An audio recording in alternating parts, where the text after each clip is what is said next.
Welcome back to another episode of Behind the Counter with the Food Czar, which is me, Heidi Blum. Today I'm having a little bit of a coffee talk. How do you like that? A little coffee talk. A little coffee talk. I am sitting with the owner of Paper Plane Coffee in Montclair, Jonathan Echeverry. Yes. Did I just say it right? Yeah. Oh, look at me. Yeah, it means new house in Basque. What's Basque? So Basque is a region in northeast Spain and southwest France. That was its own kind of thing. Basque. Yeah. Yes. Okay. Yeah. So like San Sebastian, like Pamplona, it's like north of Barcelona. But Basque. Can you speak in that? That's its in that accent? I can do my Latino accent. Thank Hello, you everybody. very much. I think that would really attract a lot of the listeners. That'll get everybody. That's the hook. That's the hook. Hello, everybody. Welcome. Barcelona, to Paper right? Plane. Yes. Barcelona. Yeah. Barcelona. So welcome to the podcast. Thank you. I thought this was, first of all, I feel honored to be sitting with you, so I'm glad you said yes. No, I'm serious. But I thought it was a good time because you do have a second location opening up, which we'll get to. But Paper Plane Coffee in my house, I was telling Jonathan before, my son and my wife are very big coffee connoisseurs, or so they think. Yeah. And this is one of their tops. So I feel like they may actually listen to this podcast too, finally. All right, so Paper Plane, I did a little bit of research, which I typically don't do, but Paper Plane, it's Plane as an airplane, but Paper Plane is actually a play on words, correct? It is. So I am a fifth generation Colombian coffee grower. My family has been growing coffee in Colombia now, I've lost count, but it's about 150 to 160 years Wow. that we've been growing coffee in this particular region in Colombia. What's the region? It's called Risaralda. Okay. And the town that we're from is called Santuario. And so my great-great-grandfather was one of the co-founders of this town. Wow. And he was a bit of a nomad. I actually got this really cool picture of him, and he looks like a hobbit, and he's just he's just got this giant like giant how you would beard. picture a coffee maker in Colombia in the mountains. Yeah. And he was, I guess he was coming. He had traveled around, and coffee was making its way in from Brazil at the time and becoming a major export. The town was founded as kind of like a German settlement. Huh. So in the early, mid 1800s, a family of German settlers had moved to Colombia, had picked this picturesque mountain in the Andes Mountains and started this German colony. And as you can imagine, as all good Germans would do, they had a brewery and a bakery. But those weren't really viable commercial things. And so coffee was becoming this thing. And my grandfather had worked on early coffee farms in what's Antioquia now, or Medellin. He started working on these farms, and the region where we're at became just a huge coffee producing region. Wow. And so my brothers and I, we're first generation American. My parents came here to New Jersey in the 1960s. Oh, wow. I was just going to ask you if you grew up in Colombia, but they moved to New Jersey? Yeah, they moved to New Jersey. Both my brothers were born here in New Jersey. And then somewhere along the lines, my parents visited some friends in just outside of Atlanta. Uh-huh. And it was like March, and it was like a frozen tundra here. And my dad worked in construction, and he hated it because he's not used to the cold. He hated the cold. And he went down there, and it was spring, and he was just like, "What is this magical place called Georgia?" And the prices were so less expensive. Yeah. And they pretty much came back, sold all of their things, and moved right next to their best friends that had moved down there. And then I was born in Atlanta, grew up in Atlanta. Wow. I got picked on all the time because my Joyzy brothers were like, "Hey, yeah, you're from Atlanta." That's hysterical. Yeah. So, that's awesome. And then I'm the only brother that moved up north. But we would actually spend our summers on my grandfather's coffee farm. Okay. So pretty much from June to August, we would be on our farm. And it was amazing. I mean, for me, I would wake up at 5 a.m. Our farm is a mile above sea level. We're right at the cusp of being a mile above sea level. So it was great because some days you'd wake up in the clouds. Some days you'd wake up above the clouds. Wow. And so I would go and I'd find my grandfather because like clockwork, he was milking the cows. and I would help him milk the cows because I was fascinated with all the farm things. And then we'd have our breakfast, and he'd strap a basket onto me, and I'd go and I'd help pick coffee just because it was fun. And it was like, I always joke and I say my friends had like summer camp here, Yes, and of I course. had Colombia, which is like my own little like Latino Narnia. Yeah, you had a like coffee camp. Yeah. So what's the process? Like when you say like he would strap a basket on you. Yeah. Like talk to me as if I know nothing about coffee, which I don't know the business at all. So you strap on a basket and what Yeah. happens? Well, it's funny because most people don't know much about coffee Yeah. other than, What they drink. It's a bean. Yeah. And, you can make delicious drinks out of it.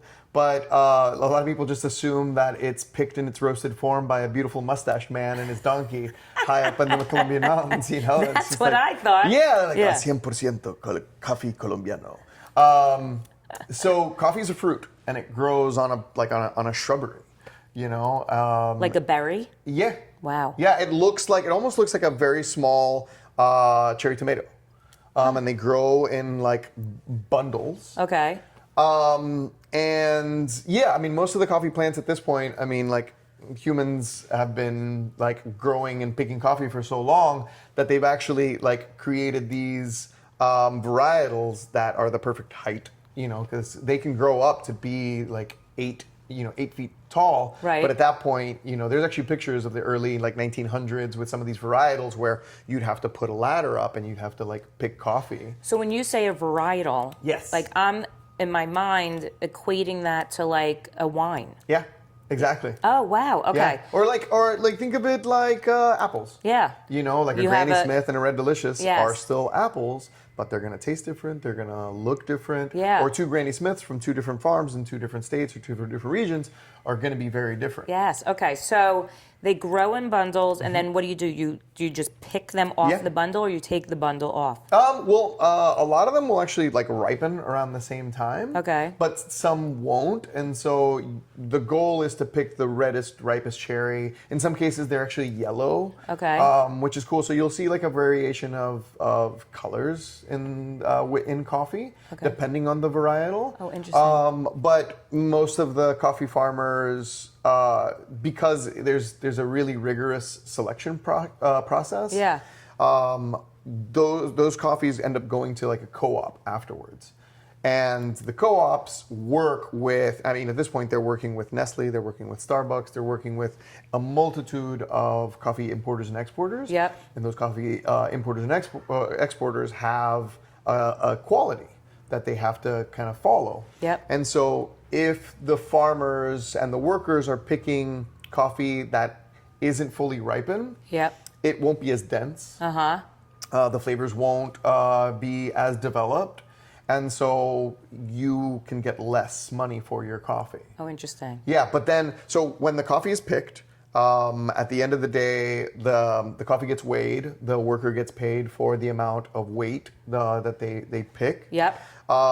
In Colombia, typically the coffee will go through like a depulping process. So the outside skin it pushes through a machine, which pretty much just like squeezes the beans out. Oh, wow. The skin goes out and becomes compost. So there's a bean in the middle of the. There's two actually. So think of them like, you've seen coffee beans, and the way that they fit are just Yes. kind of like two of those little beans are inside, and they're the cherry. Wow. And so two of those beans will end up falling in kind of like a vat. Okay.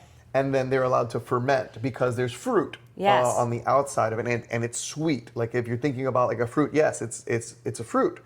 And actually, as kids, they would tell us that if we ate the coffee fruit, we would get anemia.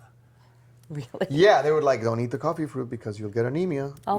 And it's just like, it's not true. It's an old wives' tale. Yeah. But if you're thinking, I mean, like my dad was one of 14 growing up on a coffee farm. If you have 14 kids running through the coffee you don't want fields- them eating. You no, don't want... it's like worse than locusts, just a bunch Oh of my God. just- That's hysterical. yeah. So then they get, the fermentation allows for the fruit that's on the seed to get dislodged. And then it's called mucilage, that like stickiness, like Yep. the sticky fruity substance that's on top of the bean, and it's not much of it. So once that ferments, it dislodges. You then wash off that mucilage, and then all you're left over with is the bean. And because there's no mucilage, because there's no fruit pulp on the bean, Yeah. it allows for it to dry much quicker. And Okay. so that process became really popular in Colombia because it's just like within, a couple of weeks, you have that coffee ready for export. I see. Whereas like places like in Africa, like in Ethiopia, Yeah. there's the infrastructure in a lot of places aren't there for like potable water in order Yeah, to wash thousands of pounds of coffee Yeah. or millions of pounds of coffee. And so they'll actually raisin the beans. And so that's a process called natural process, where the coffee sun. cherry, the sun will just like Yeah. dry the bean out, and then they mill it, and you just get the bean. Which is funny though, because the taste is completely different because that fruit actually absorbs into the coffee. Oh, that's interesting. So that it tastes very different than the Yeah, coffee. some of them taste fruity. Yeah. Like I've had coffee that tastes like Fruity Pebbles, and I know people are like, why would I want a coffee that tastes like Fruity Pebbles? And but believe me, you want a coffee that tastes like Fruity If Pebbles. you like Fruity Pebbles, Yeah, I mean it's pretty Yeah. cool. So we would spend our summers in Colombia on our coffee farm and learn all about this. But on top of that, like, it was paradise. I mean, we had every fruit we could imagine growing on the farm. I chased chickens all day long. That's I rode so awesome. horseback. I milked cows.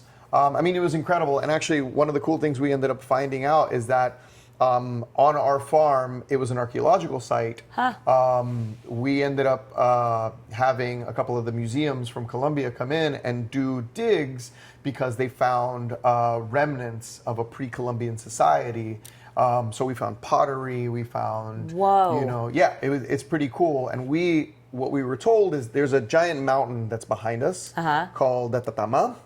And we believe that they were sun worshippers, and the sun sets directly behind the Tatama mountain. Yeah. And so they would worship the mountain because they believed that the god would fall asleep behind the mountain. Oh my God, that's wild. And it was pretty cool. Does your family still have the farm? Yeah. So when my grandfather started to get a bit older and couldn't do the manual labor, my father bought the farm from him.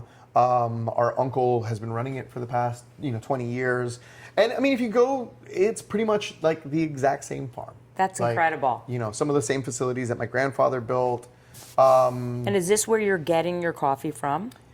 Yes and no. So Okay. we get, because we're specialty coffee, our the coffee that we get has to be a certain grade. Okay. Of like 83 points and above. Okay. And it's not necessarily hard. It's more of a consistency that you have to do. And since a lot of the facilities on our farm were built with my grandfather built these facilities, it's hard to keep the consistency of the quality up. Yep. Because it was really a different philosophy back then. Of course. It I was get always it was quantity over quality. Yep. Because you had giant companies, at the time. I mean, like the Maxwell Houses and the Folgers and stuff like that. They were purchasing a bulk of this coffee, and the goal for like those first wave coffee shops was to give the consumer the exact same tasting coffee year over year, no matter what. Because the last thing that you want is you go to Folgers and like you get your Folgers next month, and it's like, What's this? why does this taste like, this doesn't taste the same? Yeah. You would lose your customer base. Yeah. And, we are now in like the third and possibly even the fourth wave of coffee, where we, like as a company, Paper Plane, we look at coffee like, modern wine makers look at wine. Yep. We look at vintages, the harvest season.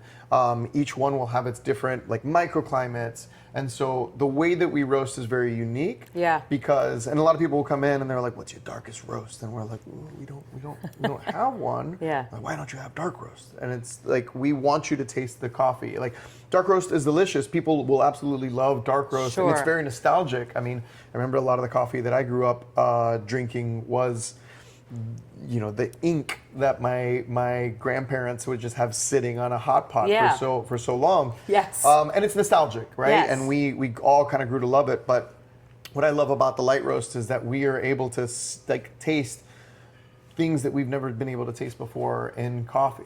And it's just the coffee. We're not adding anything to the coffee necessarily. Like when I was saying Fruity Pebbles, and there's coffee that tastes like jasmine.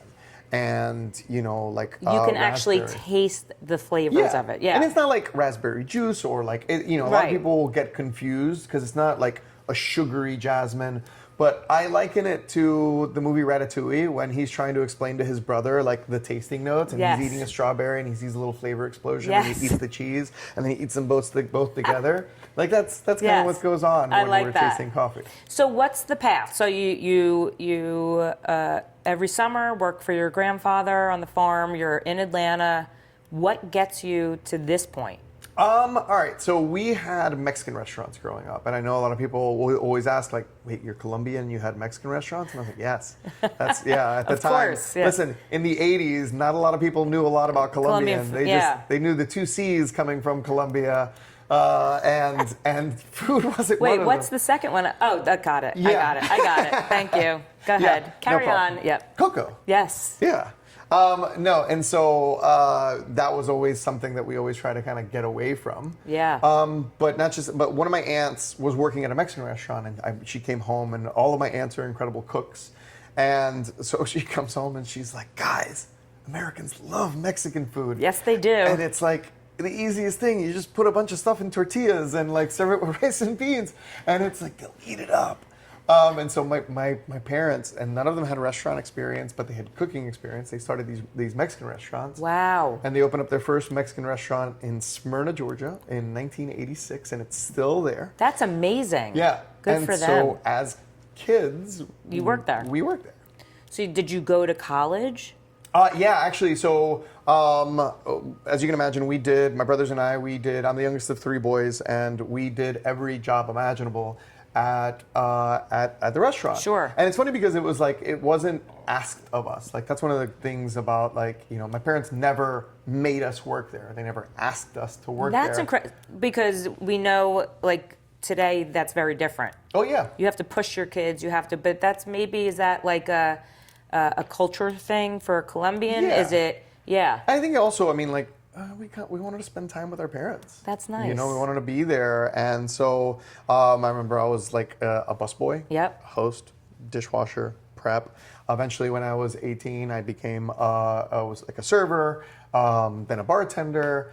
And They have a liquor license? Yeah, so we had So like margaritas all of it. all We day, actually every got day. like won several awards for like the best margaritas. Wow. Yeah, it was pretty cool. Like, Yeah. and we had regulars that were like family. I mean, Yeah, at of that point course. they were there every single day. And were you learning how to cook also? Yeah, and I actually, so my mom was a big cook. My mom was like, she's the one sister where she's like, oh, I'm just making soup. The entire family would show up. And so Love that. I loved it, and I would just watch her. Yeah. Or some days I would be like, hey, Mom, I'm going to cook for you. And I would just use like a bunch of lettuce and salad and make it look pretty. And she's like, thanks for using everything I had. Now I got to go shopping again. Yeah. But no, I always kind of like, I did that. I learned how to cook, like simple stuff like rice. And then my middle brother and I were the ones that we just kind of stayed at the restaurant. And we became foodies. Like, we just became, like, in the restaurant industry, just in general, you go out to other restaurants and you become friends with other restaurateurs. You become, you end up, you can only eat at your restaurant So many times, I know. And so we would start we'd go to these places and, man, that's really cool. That's really cool. Ooh, I like that square plate. Ooh, what are they doing here? And so the idea kind of popped up. We're like, hey, why don't we elevate this a little bit? And I remember at the time, the food shows were exploding, Yes. with like, Hell's Kitchen and who's going to be the next top chef or whatever. Yeah. And I started getting these ads for Le Cordon Bleu in Atlanta. They had opened up a college. And they're like, do you dream of being a chef? Come and do it. You're like, oh my God, they're speaking to me. Yeah. And so I actually, at that point, I was like, I've been acting since I was 8. And so, I did a ton of theater all through high school. And then as soon as I got done with high school, I started doing film and TV. And one of the things about that is that the jobs are so few and far between that you work in restaurants. And so I was like, I don't really want to go to school for theater. I should go to school for culinary because I can always do this. Yes. I can always do this. It's like you have athletes that'll go and get a marketing degree Yes. or get business degrees because you can only do something for So so long. Yes. Professionally. Yeah. And so I went and I got a culinary degree. And it was actually really great at the time because, the school actually lost its accreditation. Because I feel like that's like a well-known culinary school. So what ended up happening was that like you had private equity had licensed the name from the French Le Cordon Bleu, and created this like unfortunate predatory school that was just they were sending out these ads. And people went in having no restaurant experience and just only watching the shows, and so by the time they would push hundreds of students out after 15 months, you have now like 200 to 300 chefs jumping into a market that isn't needing 200 and 300 chefs that have zero restaurant experience. So did they set you up? Like I know, like when I interview a lot of the chefs who went to culinary school, they set you up on internships. You had to do all of that. Did they do that for you? Well, like at the time, they had a lot of people come to the school to see, like there was cruise lines and there was like I think the Ritz-Carlton come. And one of the things that I ended up finding out was that by the time that I graduated, the name had been sullied because so many of these interns were getting fired because they couldn't crack it. They couldn't. I mean, it's really hard psychologically working in a kitchen. Yeah. Then and now, it's a lot of pressure. So hard. Yeah. It's so hard, and it's honestly like a lot of these like crazy chefs that you see. I mean, you kind of have to lose it at a certain point because it's a bit of a drug. It's a boiling point, no pun intended. I mean, it literally, I feel like it is. So were you enjoying, though, the school? Were you like, this is what I'm meant to do? I'm going to now graduate and be a chef?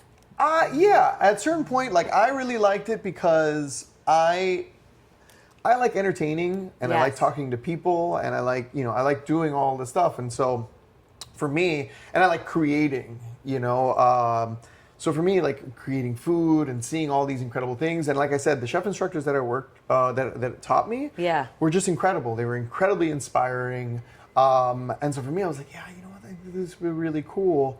But I kind of noticed, like when I got into the industry, is I talk too much to be in a kitchen, and God, I really annoyed a lot of the chefs that I worked with. And don't get me wrong, I was like, there was definitely a lot of chefs that were great. And I got really great advice from one of my chef instructors who was like, you are going to work with really bad chefs. And you're going to be working with really good chefs. And the thing is you have to take equally from both of them. You got to learn what to replicate from the great chefs and what not to replicate from the bad chefs.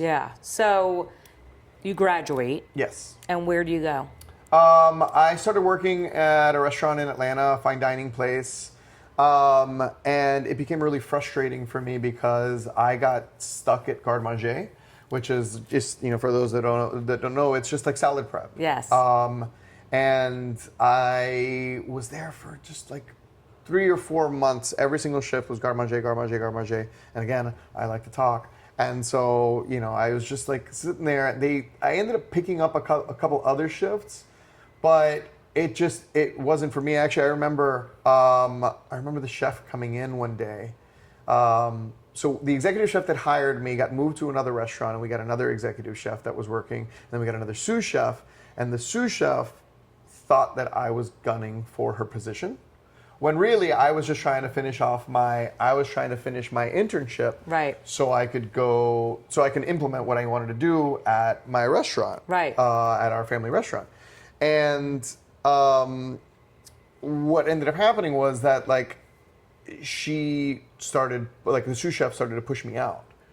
And at the time, it's funny because it's like I eventually started smoking cigarettes, but not at this time. Like it's not great. But working in that, don't listen to him, kids. Yeah, it was an unfortunate byproduct of being there. But the story was that like the chefs and the cooks who did smoke cigarettes got smoke breaks, and you didn't get a break if you didn't smoke a cigarette. Oh my God! So you're like, I'm going to smoke so I can get a break. So I went out. I remember I would go outside and I would sit there, and the sous chef would come out, and she's like, "What are you doing?" And I'm like, "I'm taking a breather." "Do you smoke?" "No." "Then why are you out here?" Grandma Jane needs you. Smoke now. Yeah. It's like, give me it. come here, honey. Yeah. So was the whole idea of this whole path of the culinary school and learning the restaurant business is to elevate your parents' Mexican restaurants? That was it, yeah. Yeah. That was it. I mean, that was, in my mind, that was the biggest goal. And it's funny, but it was like once I was done with the internship, I ended up coming back to the restaurant. Yeah. And again, the restaurant was started by people that have never done restaurants, you know, and at this point, it's 20 years on, you know, we'd opened up 3 restaurants at that point, and like even some of my other aunts and cousins had opened up restaurants. And so this one was like my brothers and I, like my dad, we'd let my dad just like retire. Yeah. And so my brother and I were running it. And I went in and I was like, what are we doing about like food costs? My brother was, what do you mean? I was like, what's our food cost percentage? And I started going in and he's like, I don't know. And so I went in and I was like, oh my God, why are we buying this? Why are we buying this? And I actually like streamlined a bunch of stuff. Sure. But it, like, I don't know if any of y'all have ever worked with family, but it's very difficult. I was going to say, it's probably very difficult, and they were probably very stuck in their ways. Yes. And while you probably thought you were helping them elevate, they didn't want to be elevated. Yes. Am I right? Yeah. Yeah. So or they were just kind of like, you know, they were like, what's this snot-nosed kid? Yeah, like, oh, he went to culinary school and now he knows everything. Yeah. Yeah. Yeah, and so that lasted for a little bit, and I had one of my really close friends from high school had moved out to California, and she was working for this chef that was on Who's Going to Be the Next Food Network star or something. Yeah. And she called me up and she's like, hey, like, do you want to come out to LA? Like, I know that, you know, you were acting for a long time. Like, do you want to run this food truck for us? Because we have this Korean barbecue truck. And, you know, I know you went to culinary school. Maybe you can help out. I was like, yes. So I loaded all my stuff into my truck and I drove out to LA and I started working on this food truck. And it was awesome at first because I was staying like just outside of Hollywood. Yes. Really, like part of the deal was like I got this room and this really nice house, and I would just go work. Yeah. You know? And then it just became really bad because like I would get paid one week and then the other week I wouldn't get paid. Yep. Like I was supposed to get paid weekly. Yeah. And then then I'd get paid, but I wouldn't get paid for the week that I was owed. And I started like my student loans started like catching up with me. The life in California started catching up with me. I was working 80 hours a week. Were you auditioning for? I was hoping to, but I was working 80 hours a week. Oh, so you didn't even have time to like, you didn't ever even got to that. Yeah. One of the things that I noticed also was that like the chef that we were working under had really great recipes, but again, never worked in a restaurant. Ugh. And even though like this particular chef, and I'm not going to name any names, this particular chef got very far on the game show. I think they finished second. Oh, wow. Like runner-up because their recipes were incredible. But again, never worked in a restaurant, didn't do any food costs. And so a lot of the stuff that we would do would be for like events and like private events. Yeah. So we'd have like a private event for 300 people and they would purchase 300 of everything on the menu for this event.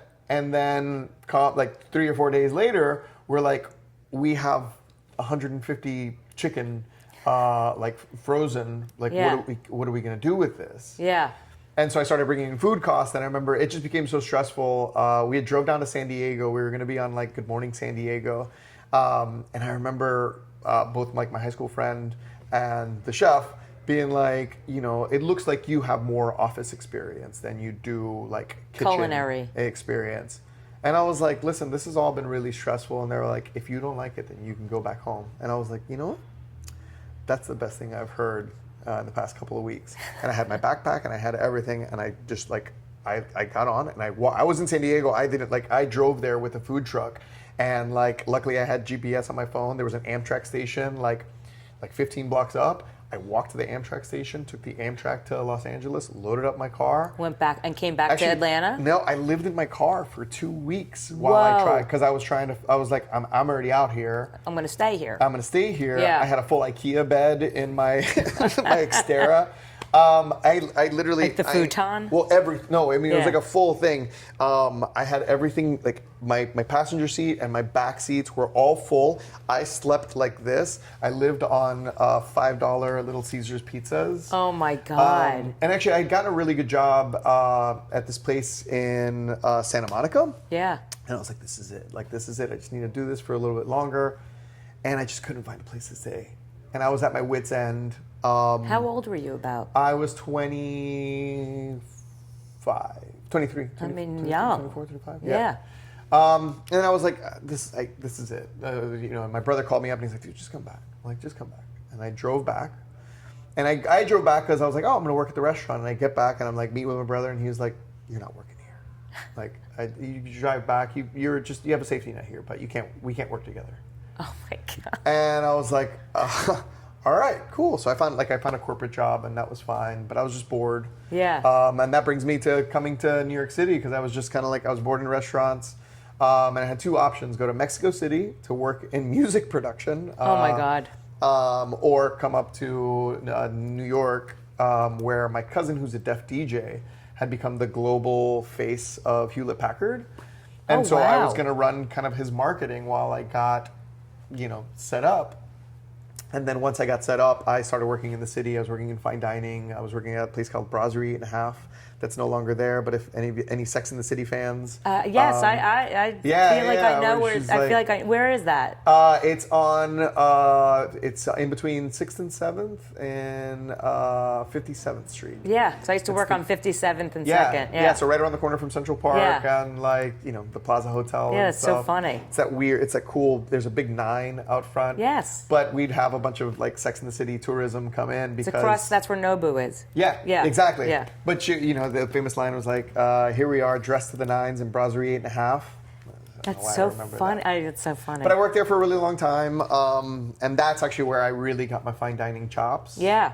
From there, I just kind of migrated. I started working more cocktail programs, working in the front of the house because I like. I was gonna say, which is probably perfect for you as someone who likes to talk, and you probably being front of the house is probably a better option for you. Yeah, and I could talk about the food. I could talk about what it paired well with, and that's kind of how I started getting into cocktails. And somewhere along the line, so I was dating a chef at the time, and her and I every Wednesday we would go out to different restaurants to try out new things because we were friends with all these people and checking out like what Michelin star or what New York mention. And I remember going to a tasting program, and at the tasting program, it was incredible because it was just like a gastropub. So they had like a deconstructed olive, and it was just like it was amazing. They had like foie gras in a syringe. And then at the very end, I asked for a shot of espresso. Yeah, no, I mean, it was it was very cool. Yeah. And then I asked for a shot of espresso at the very end. And they handed me something I could have made at home. That's interesting. And it stuck with me. Yeah. Like, and don't get me wrong, it was great. Yeah. It was fine, but it was like. But it got your head thinking. I was sitting there, I was like, man, we just had like these, like, all these courses, all this stuff that I couldn't have made at home. And then on the final note, I got something that I could have gone home and made myself.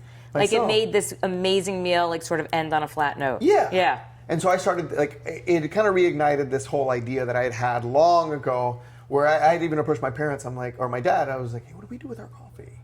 Like, what do we do with our coffee? What happens? Like, when we grow it and we dry it and we do it all, and he's like, I honestly don't know. I know we sell it. I was like, who do we sell it to? Yeah. And he was like, I don't know. Huh. I don't know. We sell it to the co-op and they sell it to whoever and it ends up wherever. And I was like, what if we start bringing it ourselves? He's like, it's probably impossible. And so I went down this rabbit hole. Yeah. And then it kind of also coincided. My grandfather was 92 and he just got sick like that and passed away. Like it was just like, it was really abrupt, which is great because, I guess that's kind of like how you'd want to go out. Yeah, I guess. And this was 2014 and I was like, I have to go visit. I got to go to Colombia and pay my respects. And while I was there, I met my now mentor, who for me his name is Hernando Tapasco. And he is probably one of the most brilliant coffee minds in the entire world. Wow. And I met him because he worked at the Colombian Federation of Coffee Growers. and which is kind of like the Federation of Colombian Coffee Growers is Juan Valdez. So you know they're the ones who kind of created it, but they're the ones. They're the union. There's that like a real represents- Juan Valdez. There is, and he's actually one of the Juan Valdezes was from Santuario, where we're from, which is kind of cool. And they're contractually obligated to just like travel the world and be Juan Valdez.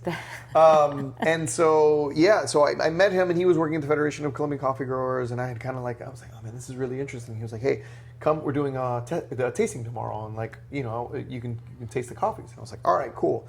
Now let me preface this. At the time, for me, coffee was like Starbucks coffee, Dunkin' coffee. It was like deli coffee, and it was fine. Everything tasted the same. I put a ton of milk and a ton of sugar in my coffee because to make it better. Like I just hated the bitterness of it, and I was just kind of like whatever. So I went to this tasting, and it's all laid out really cool. And he hands me a cup, and he's like, "Taste that." And I was like, "Cool. Where's the milk and sugar?" And he's like, "No. Taste it first, and then we'll get to that. Yeah. Like if you want to add something to it later." And I tasted it, and it blew my mind. This was like the Fruity Pebbles one, where I was like, "What is this?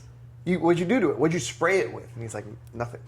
This is just coffee." And I was like, "It's impossible. I've had coffee for 27 years now. Coffee's never tasted like this." And he's like, "This is coffee.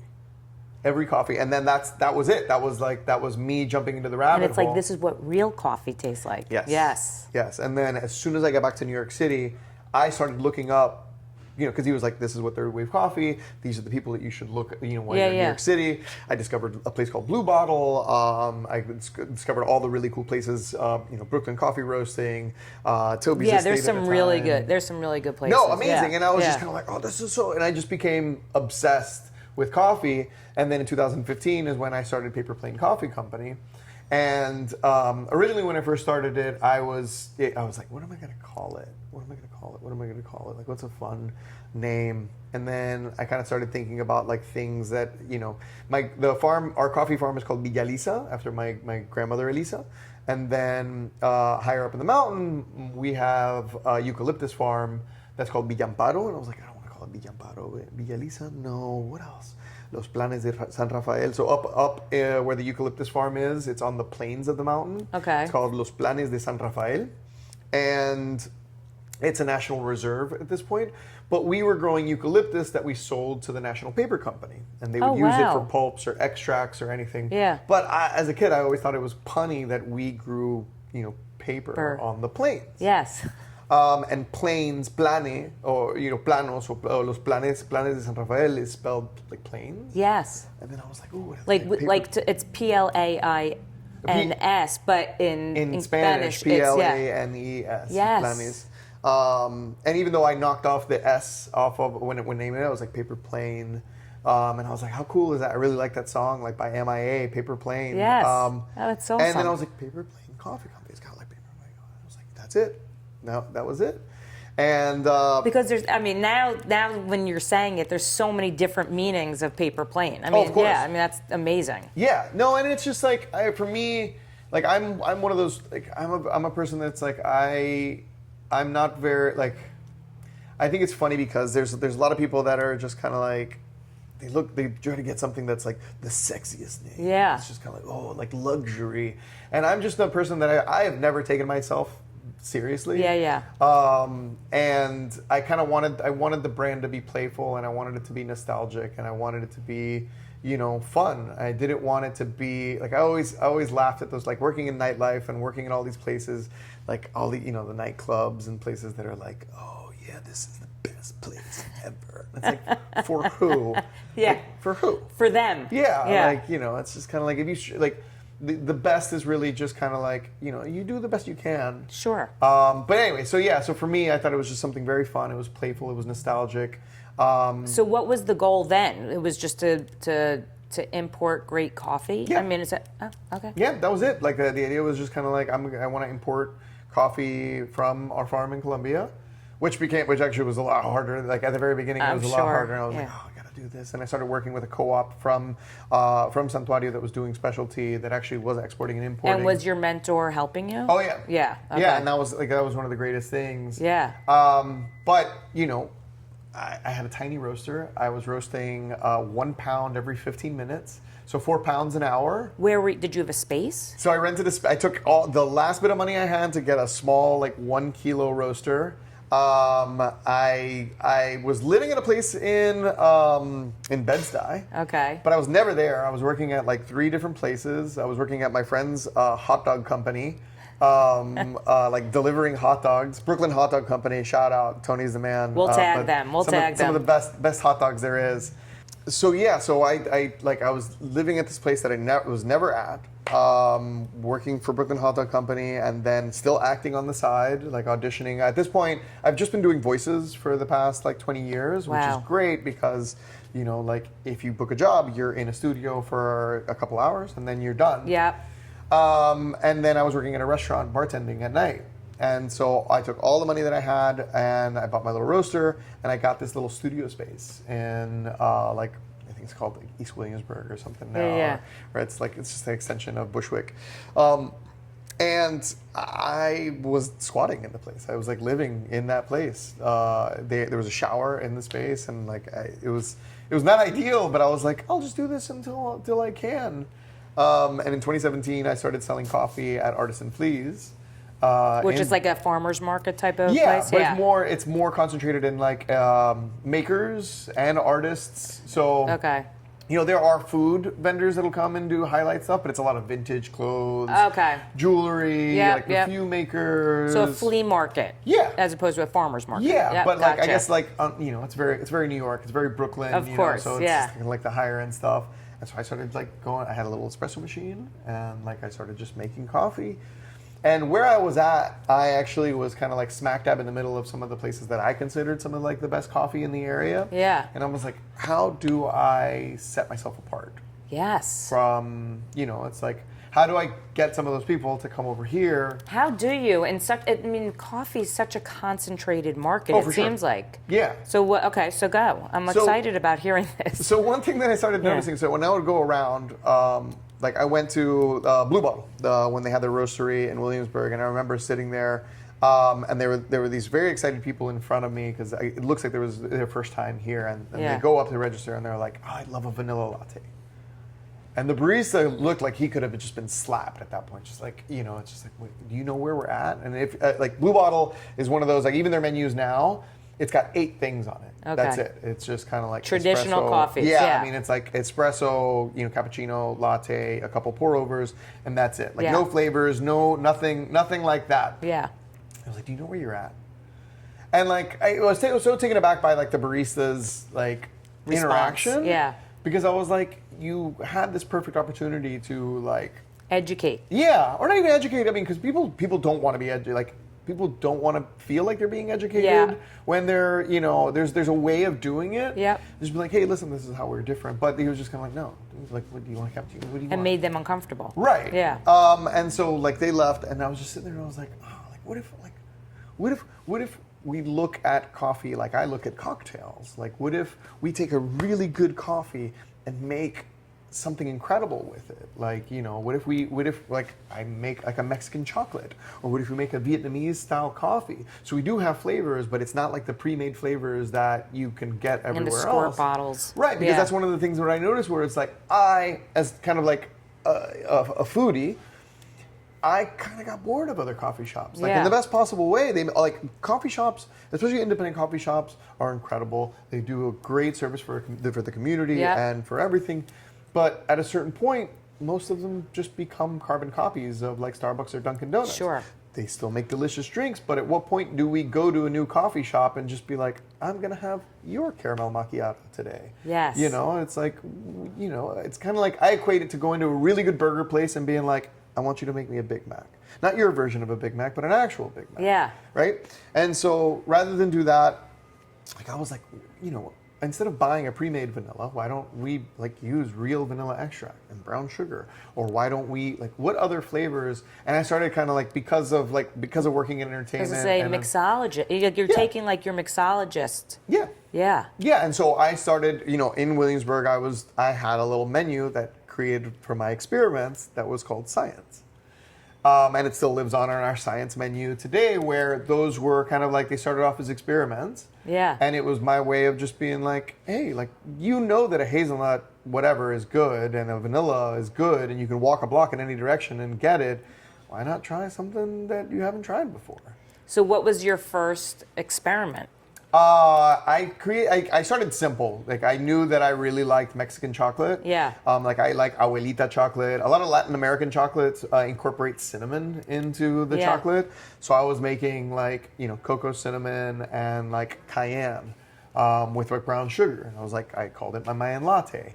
I love Vietnamese coffee. So I was like getting our cold brew and mixing it with sweetened condensed milk and then adding a touch of cardamom. And so the Nam Dam, because I was like, there's a show called Sense8, and one of the characters was obsessed with Van Damme. Yeah. And at the time, I was like, Van Damme, Nam Dam, yes, Vietnam. That's amazing. So that was the naming behind it, and that's. So were you serving these at Artisan Fleas? Yeah. So did it start catching on? Those? Oh yeah. Wow. Yeah, I actually had a concierge from the Williamsburg Hotel who was purposely sent. He was like, "This is the best." This is the best drink you're going to find. He would send people for the Mayan latte.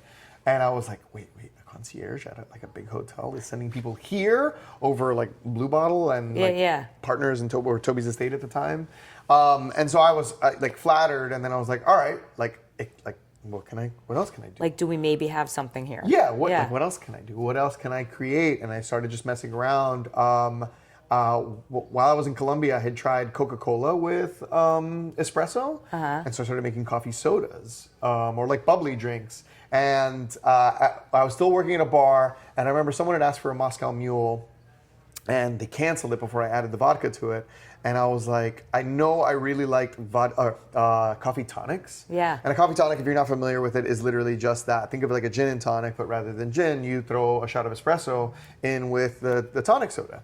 And it is incredibly refreshing. Like it sounds like it would be disgusting, but it is so good. It sounds like, like back in like when you had an egg cream. Yeah. Yeah. That's what it's, is that right? An egg But cream? but there's no milk in it. Yeah, so yeah. it's No, just but I'm saying like it was like that taste of a bubbly, the bubbly chocolate, the bubbly soda. That's crazy. And they have like, I guess there's also like there's some of the Italian sodas that are like coffee soda. So I was like, I'm gonna try what a Moscow Mule tastes like with espresso.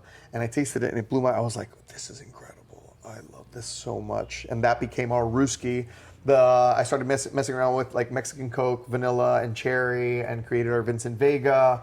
And then it just started compounding off of that. I was like, each month, why don't I do something like thematic? Yeah. And I started messing around with like Nesquik. I was like, because I grew up, again, The best. everything was about nostalgia, and it was like, you could go out and get like the finest, organic cocoa and stuff like that, or you can get something that reminds you of your childhood, and add espresso to it. It's awesome. So that's kind of where a good base for everything. So everything starts in your mind clicking, and I guess customer wise clicking. Yeah. And then you were like, I need my own space. What happened? Yeah, no, so I mean, so one of the biggest things about the menu was just trying to kind of diversify the offerings. Yeah. Because it's like, there are people that will go for a really good pour over, or just a really good black coffee. Yeah. Like that, there are people, but there's also a giant subset of people that want a really good tasting, sweeter coffee drink. Yeah. And then there's other people that just want a really good latte. And so you had, I think at this point, I had really figured out the menu, figured out what I wanted to do. It was actually it was just me on the weekends for 16-hour stretches. Wow. And I had gotten to a point where I was like, all right, cool. I've got 2 years underneath my belt of solid revenue. You must have been getting excited. I mean, it was really cool. And it was I didn't start paying myself until about 3 years ago. So this was, all of the money that would generate. The only thing that any cash tips, I would be like, all right, cool. I'm paying for my my sandwich afterwards. Yes, of course. I mean, but everything else was I was just keeping it. And because of that, I was able to get an SBA loan. I met my now wife in 2017. And as our relationship started getting serious and she knew about my living situation, she was like, you can't live on that couch anymore. Just stop squatting. Yeah, come live with, myself and her oldest daughter, which is our daughter now, but in Montclair, and we'll figure it out. And so I moved to Montclair, and I discovered Montclair, and I fell in love with Montclair. Like, it was just like, I always say it's like the movie Pleasantville, like in the future, you know, like after, like, it was so nice. And then I started to hate my commute. I was like, oh God, it's like 2 hours in if I'm lucky, 2 hours out if I'm lucky. And then at what point, like, I would get home and, like, not have a life. No. Yeah. And then I saw the space opened up here at 194 Claremont. What was in here before? So it was a place called Garage Store Antiques, okay. or Garage Sale Antiques. Okay. And it was a really nice lady by the name of Julie, who unfortunately passed away. And the place had been vacant for about a year. And I remember just passing by, and they had paper on the walls, and I was like, oh wait, like, what is this place? Like, that's kind of cool. It's off the beaten path. Yep. I'd asked, they had actually, like, not even put a sign up yet. And I just started asking around, and, like, I came into the space, and I was like, this is perfect. Yeah. Like, it's about the same, like, I think I can put a small roaster in here. And even if it's just me making drinks, I know that I can do it. Like, I know that I can make all the drinks. I can roast while I do it. Yep. It'll be fine. Like, even if I sell, like, $300 a day or $200 a day, it's fine. Yeah. That's enough to keep the lights on. Yeah. And you're not commuting. Right. Like, I live right around the corner. It's amazing. So I pulled the trigger. I was able to get, like, just a small SBA loan that covered the cost of, a brand new roaster, some of the furniture. It was all IKEA or Target or, just kind of like, anything. And it still mostly kind of is. And then we opened up. There was a lot of buzz too, which was really great. And we opened up in September of 2019. And so 6 months after that, COVID hit. Dun, dun, dun. Yeah. So we shut down, everybody shut down. Yep. While everybody quarantined, tried to figure it all out. I started seeing how other places were staying open with, like, like online ordering. And so I kind of took that time. I was still roasting. Yeah. So I would come in and I would roast for a couple hours, and then I just kind of put it out like on our social media. I was like, hey, listen, I'm doing contactless delivery, free shipping. So if you live within a 20-mile radius of the cafe, place your order online and I'll deliver it. For the beans? Yeah, for the beans. Yeah. Wow, and I was smart. just kind of like, what else am I doing? And everyone, by the way, at that time, everyone was getting, like, coffee makers and Oh, yeah. stuff like that. Yeah, I mean, that was because everybody started to kind of figure out, like, okay, we got to work remotely. Yep. And I still, like, I always have a bit of survivor's guilt because during that time, like, once we started opening up, we became exponentially busier. Yeah. Because the majority of the people that lived in Montclair were commuting to the city at the time, Yeah. and now they were staying at home and discovering us. Yes. And so, we had this broad swath of people who were just discovering us. Incredible. And so we went from, like, I had 2 other baristas at the time that would just kind of, like, help fill in, so like eat or use the bathroom, and it grew to, like, I had like 7, and then like 8, and then like 14. It's incredible. Because we were doing like online ordering, and then the good thing about working in restaurant and hospitality for so long is that you're able to, I think you can able to, like, like look into the future and be like, when we worked at restaurants, we'd be like, why is it so slow today? Yeah. Oh, there's a football game. Yeah. Or it's this holiday, and then after a while, it's like June's coming up, it's going to be slow, everybody leaves for vacation. Yeah. So June came around, and I was like, it's going to be really cold in a couple of months, and I can't have my tent outside. Well, what are we going to do? So I called my contractor, and I was like, hey, let's put up a wall so we can do contactless. My mother-in-law was going through, like, cancer treatment at the time. My wife is immunocompromised. Our oldest daughter has asthma, and so we took COVID very seriously. Sure. And so and not just that, but you can see the space. The space is kind of small. You can probably see it in the reflection, but it's small. And when we cut it down, it was even smaller. So there was no way to sit inside. Yeah. So we had no seats in here. This was all just retail. Was this the first part, this section right here? This was the second iteration. Oh, yeah. okay. So that side was the, like, the third at that point. Yeah. So that was Them Two Hands originally, and Them Two Hands was here for 30 years. Just so everyone who's listening understands what I just said, if you're not watching it. But So we're sitting in what looks like a coffee space. Yeah. And then, but there's also a second side to this. Yes. Which is really where you come in and order your coffee. This is now can be used as a private party space or flow over on the weekends. And this was the original space. So this was like this, and it's we remodeled it. Beautiful. Thank you. Yeah, no, we remodeled it, but I mean, it's been gone through so many iterations. Yeah. But no, we lasted. I mean, this was when people came in. So people would come in, and there was like plexi where they would order. Yep. And yeah, I mean, we had like cubbies so people could buy merch. We had books. We had but it was really just it was grab and go. Yeah, sure. Grab and go. But there was times where we would literally have a line just like going down the block. It's incredible. And of course, you know, as an owner, you're like, all right, I need a bigger boat. You know, what do I do? Dem Two Hands, Marion was kind of retiring from the space. And if you guys know of Dem Two Hands, they're incredible. She's still selling online. What was it? What is it? She made clothes. Oh, okay. Just like really beautiful clothes. That's and she was there awesome. for 30 years. She when she was leaving the space, the landlord came up to me and knew that we needed a bigger space. Yeah. And so I jumped on it immediately. We started working on that from 2021 and then opened up in 2023.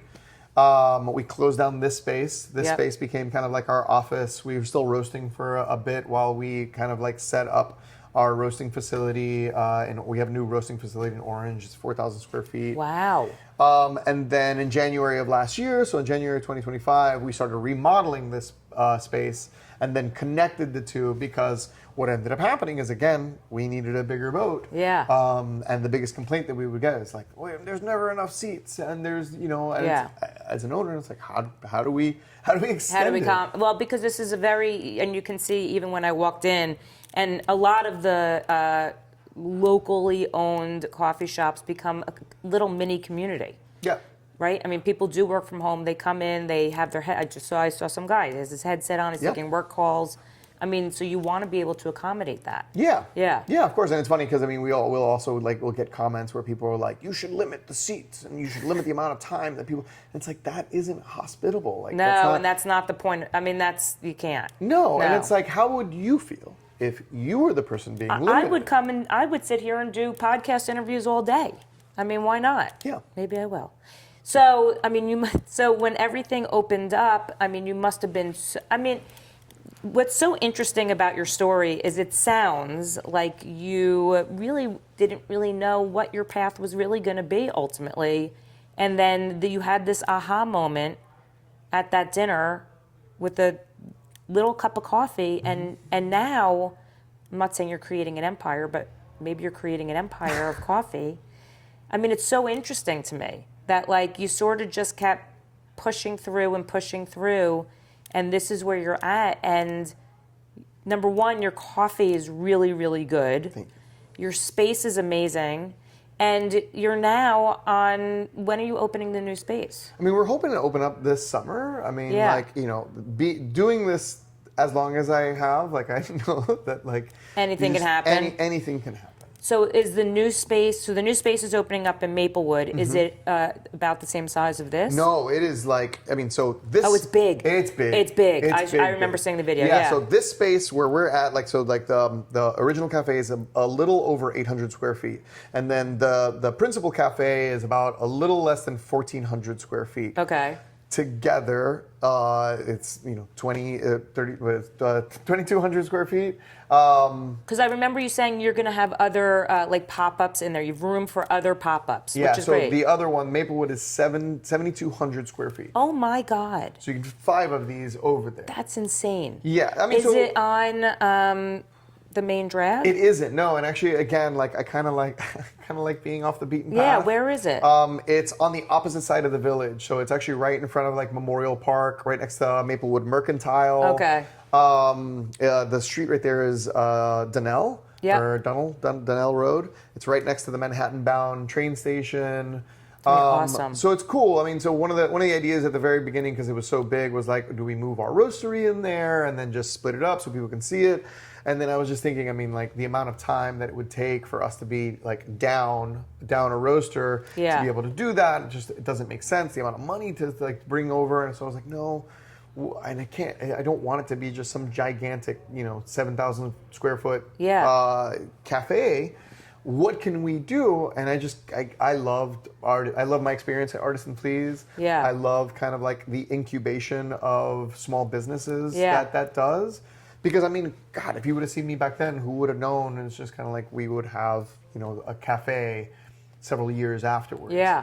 And there's people that have gone on and they've, created sunglass brands and stuff like that. So I think it would be really cool to have it feel like we're still kind of leaning into like the aviation theme. Yes. One of the things you'll notice if you come to the cafe, like we have airplane seats and there's like a lot of puns about like flights and stuff like that. Like the sign I'm looking at right now. It says, don't panic with a paper plane as the comma, the apostrophe. And that's also my reference, my subtle nod to Hitchhiker's Guide to the Galaxy. Oh, I don't know that, but that's fun. It's fun. But yeah, no. So I felt like it would be really cool to create. Again, it's one thing. It's one thing for like businesses to be like, we stand for our community, and then really never do anything for the community. But I think it'd be really cool to like bring in smaller makers and have Okay, so now we have the place in Montclair, the place in Maplewood opening. You are rocking and rolling. Yes. Did you do a lot of wholesale business too? We do actually, yeah. So we're in most Whole Foods in New Jersey. Yeah. Which is great. Very great. No, I mean it's like it's incredible, and that actually happened serendipitously too. But we're looking at like Northeast expansion with Whole Foods, which would be incredible. Yeah. But we also have a lot of like independent cafes, independent restaurants that carry our coffee. I mean, just here in Montclair, like we're in Brick and Dough, the Last Minute store. We're at Just Jake's. We're at I'm blinking on so many of the names. But we're working with a bunch of like incredible partners, not just in Montclair, in Maplewood, in South Orange. We work with the guys over at the Player Agency at the Baird. Baker Street Market sells our coffee. We partner up with a lot, like we work really closely with Gotham FC also. So it's the women's soccer team for New York and New Jersey. Awesome. Also with the New York Sirens. So it's really cool. Like I'm one of those where it's kind of like I try to jump on kind of any opportunity and any relationship. We have this really cool collaboration with Daryl DMC McDaniels. Yes, from I Run saw DMC. Run DMC, man. Come on. Yeah, that to me is that I remember my cassette when they. I mean, I tried breakdancing because of that. I used to breakdance. I was not good, but I tried it. But I love that. I mean, that's the best. Yeah. No. So I mean, meeting. It's so cool. Sorry. Go ahead. No. It's so. I mean, like it was one of those things where I constantly have to pinch myself because I'm like, oh my god, like I'm friends with Daryl. Like how cool is that? And we made a special blend for him that's Dominican, Mexican, and Colombian, so DMC. Yes, that's awesome. No. So it's one of those things where like again we try to keep it light. We try not to take ourselves too seriously. We try to just be like we want coffee to be fun. We want we're not trying to reinvent the wheel. We're just, again, like in thinking about the future, I Who knows? care. Well, I mean, like I don't like my priority isn't like yes, I'm gonna build the next Starbucks or whatever. Like it's not. That's not. There's a couple carrots on the stick, but it's more about just kind of like. You also want to remain true to who you are and how it started, and the community feel you have here and all that. Yeah, and my whole ethos is just kind of like I just want to do fun stuff. Yeah, you seem like you do. I just want to do fun stuff. So my last two questions for you are, one is, what's the top seller coffee? I mean, you named all these fun coffees. What's the top seller, you think? Oh, for us, it's our Dogma blend. Okay. And our Dogma, like I named it because I was like aside from the movie that was filmed, of course. Kevin Smith in New Jersey, Dogma is a religion, and it's just kind of like for many people, like coffee can be a religion. It sure can. I wanted our Dogma to be kind of like our blend. And that's our biggest seller. That's what we use for our drip, our espresso, and our cold brew. It's Brazilian, Colombian, and Ethiopian. And I mean, it's incredible. It's one of those things where like it's really an eye opener for a lot of traditional coffee drinkers, because I really like the Brazilian gives it like the chocolatiness and the nuttiness and the body that a lot of like traditional coffee drinkers will look for. Okay. And when I say traditional, I'm talking about like, you know, the medium to dark roast people, because they're looking for something that's like strong tasting. Yep. But at the same time, it doesn't have kind of like that lingering bitterness that sometimes those like darker roasts will have. Sure. And one of the things that I like to emphasize is that like there's no caffeine difference between light, medium, or dark, and that's a common misconception. Like caffeine, you can literally turn coffee into ashes, and it'll still have the exact same amount of caffeine.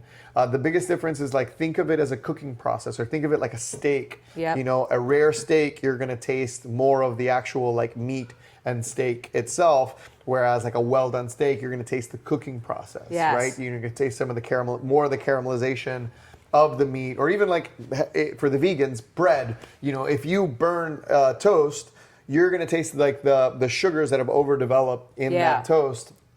The same with coffee. So our dogma ends up being really great because it's got a really great body, but at the same time, it's like it's super smooth, it's sweet, and it doesn't live with you. Okay. Yeah. You don't get that. Yeah. My other question for you is, like I said earlier, like your story I think is so interesting listening to you tell it, because you started off like on the farms, working for your parents, you know, the whole journey. Looking back, right? What would you tell yourself back then when you were 23 working on the Korean food truck in LA? I mean, what would you say to yourself back then that you know now? Get an office job. No. You were not meant for an office job. No, never. Yeah. You know what? Honestly, nothing. I mean, it's just kind of like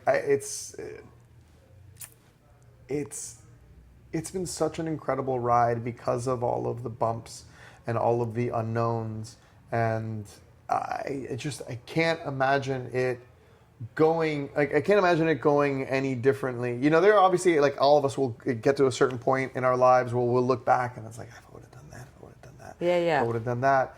I mean, those are all just kind of like different paths, but I can't imagine what life would have been like had I started in Decatur, or like we were talking about, like Decatur, Georgia. One of the original plans was, instead of coming to Montclair, was to open something up in Atlanta, where my family's from, and I didn't do that. And I'm just kind of like, I wonder if any of these incredible things would have happened had I gone there. And so I'm worried. You know, I think I've watched enough sci-fi and enough futuristic movies where it's kind of like you're just gonna ruin it if you tell. I mean, it's like sliding doors. You know, you just don't know. That path could have not worked out for you, and you could be who knows where. Yeah. Well, I don't know. To me, I know we just met, but this to me is like, honestly, just listening to it, it's very cool. I find like coffee so interesting, especially because I don't know it and I know how much people love it. Yeah. So I love that, but I think this is a cool story. I feel like, I don't know. I mean, I feel like Paper Plane is going to the moon, man. I'm happy just with a couple of shows, but yeah, maybe to the moon. Maybe not the moon. Maybe not. Maybe just a little. No, we'll see. Flight, yeah. We'll see. We'll see. I think what's exciting is I think you're in the beginning. You know what I'm saying? Like, you're rock and rolling here. You're opening up Maplewood. I feel like there's so much more ahead of you. Yeah. So it's going to be exciting to watch. Yeah. No, I mean, I think I'm most excited for the in between. Yes. You know, I think it's definitely all of the incredible people that I've met along this incredible journey. It's just like it's made everything so. It's made the long hours. It's made the story and the hardships so much worth it. You know, so it's made it worth it. Well, you should be very proud of yourself. Thank you. I'm proud of you. Thank you. And even though we just met, I'm proud of you. Thank you. Well, thank you so much. This was awesome. And if you want to try Paper Plane, come to Paper Plane in Montclair, and hopefully opening this summer in Maplewood. That's right. Yeah, you can also order our coffee beans online. We ship pretty much everywhere. Or you can come pick them up, which I'm going to take some home today. Yes, a little Run DMC. Yeah. Can't wait. Thank you so much. Thank you. This is awesome. Thank you.